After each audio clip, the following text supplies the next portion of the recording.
The following is a fan fiction story titled Love Beyond Circuits, Love Beyond Flesh. It was written by the user ComicsNix and posted to fanfiction.net in 2010. Narrated by an AI synthesized version of me, Paul Scheer.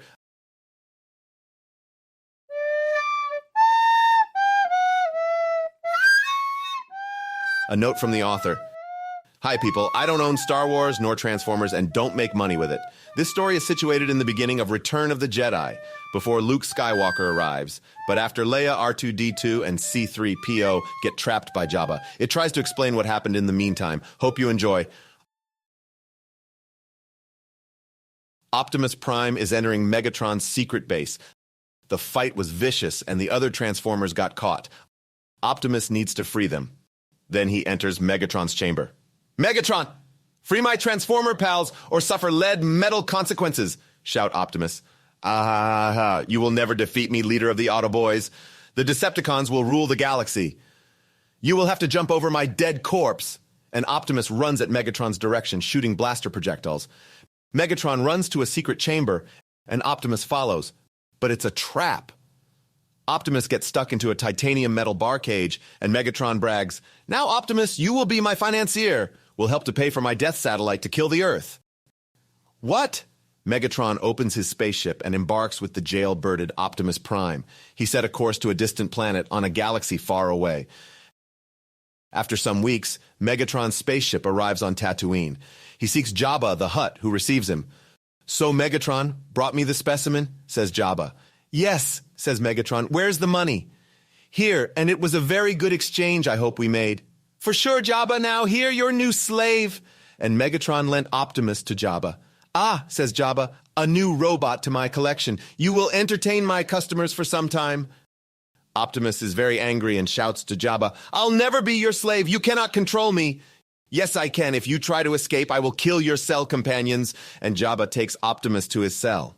There he finds the other prisoner Jabba was talking about. "Hi, I'm Leia, this R2, and this is 3PO.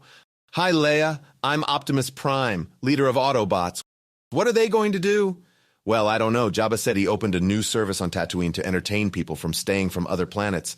I hope he doesn't kill us. If only I could contact Luke, my brother." "Don't be afraid, Leia. I will find a way out." And they waited and talked. Leia told him about the rebels, Han Solo and the Carbonite, and her love for him. The next day, guards awakened the prisoners and took them to the Colosseum.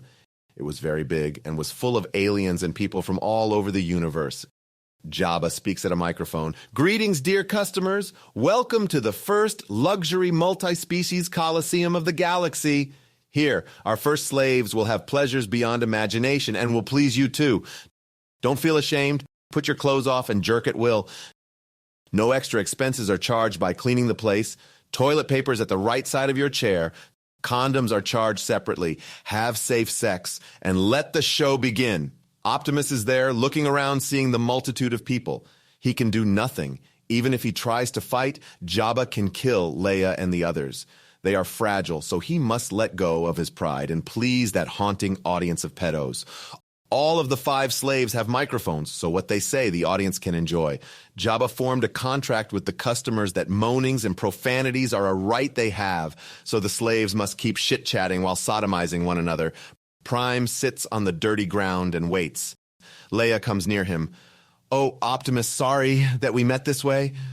"Don't be ashamed, Leia. It's not our free will that approves this horrifying spectacle of pure sacrilege against flesh and circuits. It will be over in some hours," said the 20-foot-tall robot. Leia jumped on Prime's legs and walked to his hips. "Now, Optimus, show me your metal cock," said Princess Leia with a moaning and whoring voice. Ready, Optimus engaged into the sex-serving mode. A hatch opened, and slowly a cylindrical monster of lead and gold emerged from the opening crotch gate. It was shining and was totally waxed, but was too big for Leia to be fucked. 40 inches of diameter and 6 feet of height. Jabba was not pleased. "How can that stupid robot penetrate Leia now? His dick is taller than me. Megatron fooled me," regretted Jabba. He kept thinking about a solution.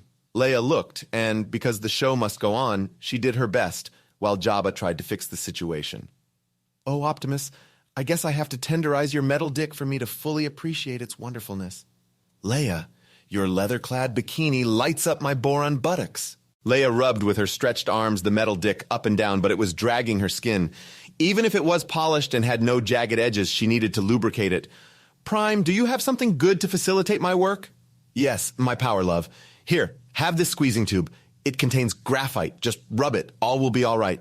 And Leia did it. Her body got darkened by the graphite dust, but she liked it, and masturbating Optimus got very easy and pleasurable. R2 approached Optimus and asked permission to land. Granted, my fellow cylindrical pal. You can enter my dark caves of mystery, said Optimus. Blip, blop, blop, said R2. This was his first time fucking a robot. He was completely virgin and was very ashamed he had to expose his intimacy in front of an audience of millions, but their lives were at stake, so he must swallow all of his prejudices and engage full head in this life-altering experience. Leia, said Optimus. Hang on! Leia held a very harder Optimus dick. Optimus got up a bit and gave space to R2. Leia was hanging on Optimus's dick while R2 searched for the best coordinates to penetrate Optimus's experimental anus. Lucky for him, Prime's anus was automated to adjust the best diameter for foreign objects entering him. R2 positioned and Optimus sat on him. R2 was shaking and frightened. Optimus's anal cavity was dark and moist and had some loose wires and was rusting from inside. He started to think sex was not made for coward robots like him. Don't be afraid, said Optimus to R2. I'll help you. Optimus's bowels lights turned on. Everything was illuminated, and R2 really saw what it really was, a beautifully adorned rectum full of portraits of Prime's human friends that already visited the place. A camera appeared from a wall and photographed R2 and immediately put a portrait of him on the bowel wall. R2 got very placid and calm. After he saw those happy faces on the portraits, he knew Optimus would never hurt him inside there. So R2 looked around and found a button. It was an elevator button that raised him up to the bowels. R2 arrived at a tight place where his metal body got stuck. At first, R2 got scared, but then the elevator went down and went up and down and up, making a sine wave pattern movement with R2. R2 thought a bit and felt a pleasure down his electrical circuits and optical cables. Anal sex is like this? If it is, he really likes it. A lot. He was upping and downing, rubbing inside Optimus's upper bowel. Paraffin wax got sprayed over R2 to help lubricate. Optimus's bowel walls were made of carbon nanotubes covered with soft pink pillows of pure petunias cotton.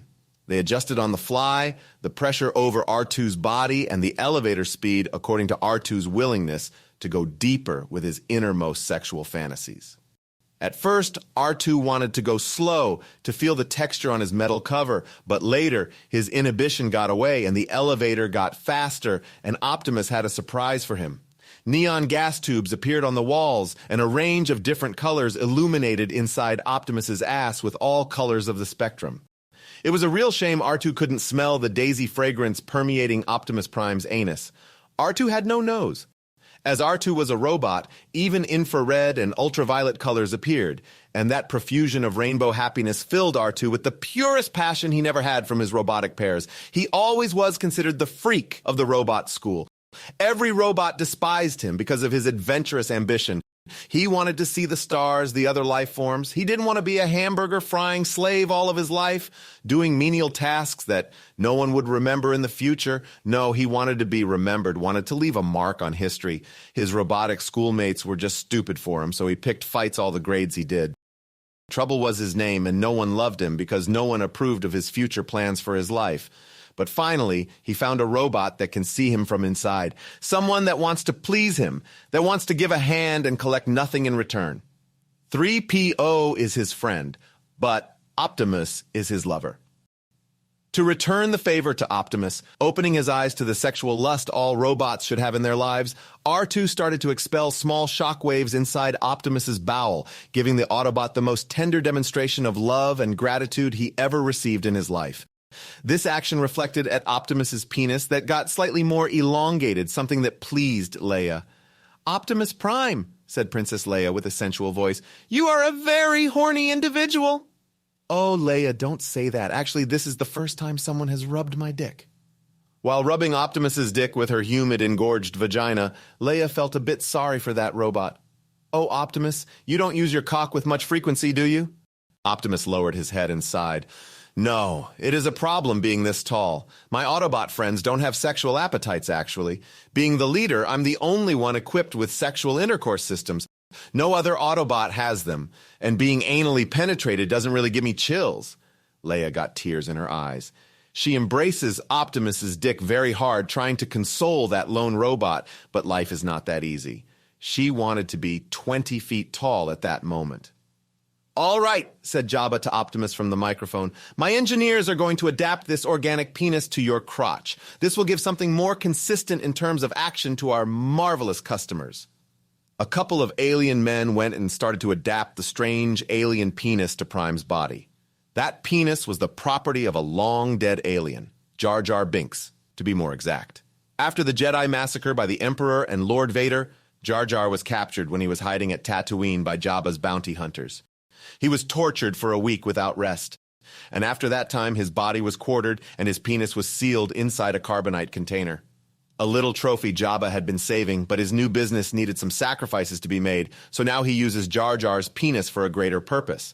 After a while, it's done. The penis is active and Optimus can control it. His entire life he has been praying for a small penis, and now he has one, given by his owner, Jabba. Leia looked into Optimus's eyes and smiled tenderly. The Jar Jar penis got attached on top of Optimus's metal penis. It looked like a small phimosis. Leia climbs his metal dick and reaches the top. The moment finally arrived. Optimus can fuck! Leia slowly puts his alien dick inside her wet vagina, and Prime enjoys it. Leia doesn't even feel ashamed of showing her sexual skills in front of millions of spectators. This moment is owned by the two, and they live it to the maximum their bodies permit. But now they are reaching their climaxes, and Optimus didn't think of a plan on how to go away, but Leia, while fucking, looked to Optimus's eyes and made lip movements, and Prime read her lips. Contact. Luke, his phone number is 1-2-3-63-26-7-4-2-4-753.1. And Optimus did. No one could know he was doing that. They had no telephone jammers at the Colosseum. While in contact with Luke Skywalker, Optimus gave him coordinates of Jabba's palace, and now he can save Leia. The climax arrived. This is the moment Optimus and Leia have been waiting for. They consummate their love for one another, the most pleasurable experience a robot can achieve in his fight-directed existence. The Jar Jar penis is ready to come. Leia's pussy is getting tighter. R2 is already coming liquids, and then it fails. Jar Jar's penis gets flaccid, and not a small drip of juice gets out. It simply failed. Leia lowered her head. All of the customers started to shout profanity and throw tomatoes and lettuce at the sex slaves. Jabba got angry because his plan went wrong, and everyone wanted their money back. But the slaves will pay.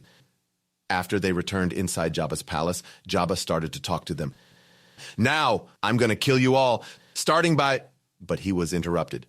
"Sir, Luke Skywalker is heading in our direction." "Luke, the execution will wait." "Come on, robots and Leia."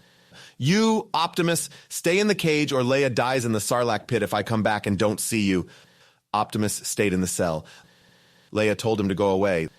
Luke could save them, but he wanted to stay. His love for her created a strong bond between them. But no, the Autoboys are priority. He must go back and save them. Optimus sneaked out of the palace and stole a ship and headed to Earth. While on the ship heading back, he felt something inside his pocket. It was a letter from Leia. It reads, "Optimus, we are in the middle of a war, and you and your companions are too. But after all of this ends, please come back. Now I know who the man of my life is. It's not Solo. It's you. I must stay with him after you depart. But if you come back, my arms will be open for you. Love you so much, Leia." And the letter ends. Optimus knew he had a long battle against the Decepticons, but one day he will make his woman happy. One day, the end